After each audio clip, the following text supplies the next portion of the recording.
گوشی اومده واسه آنباکس که نمیشناسیدش. زتی نوبیا نئو 2.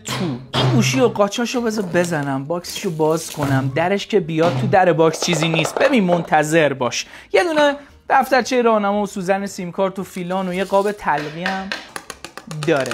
خود گوشی اینه.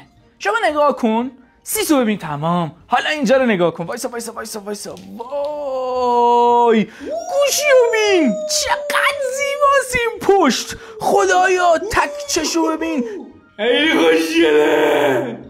دیگه تو باکس یه دونه آداپتور داریم که 33 واته. دیگه تو باکسش یه دونه تایپ سی به تایپ سی هم هست. دیگه تو باکسش چیز خاصی نیست. میذاریم کنار. خود گوشی رو ببین. صفحه نمایشش IPS LCD یه ذره ناامید کننده است. تک چش عقاب مثل آقا متی. دور تا دور گوشی رو نگاه بندازید. پردازنده یونیساک T820 خیلی کانفیگ خفنی نداره ولی گوشی گیمینگ ارزونه تو بازه 19 تومن. مرسی از دیجیفون که فرستاد واسه بررسی. منتظرش باشید، شاید یه گیمینگ کلکی باشه. بررسی کنم میفهمیم.